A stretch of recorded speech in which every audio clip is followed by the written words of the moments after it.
কুয়াকাটা সৈকতে ভেসে এলো ডুবে যাওয়া ট্রলার। উদ্ধার হলো আরও এক জেলের মরদেহ।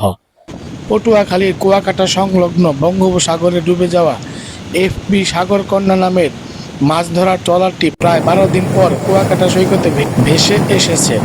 ট্রলারের সাথে উদ্ধার করা হয়েছে নিখোঁজ জেলেদের মধ্যে একজন ফজলে আলীর মরদেহ। বুধবার সকাল 9:30টার দিকে কুয়াকাটা ট্যুরিজম পার্ক সংলগ্ন সৈকতে ভেসে আসে ট্রলারটি। স্থানীয়রা ট্রলারটির ভেতরে একটি মরদেহ দেখতে পেয়ে তাৎক্ষণিকভাবে কুয়াকাটা নৌ পুলিশ ও ট্যুরিস্ট পুলিশকে খবর দেন।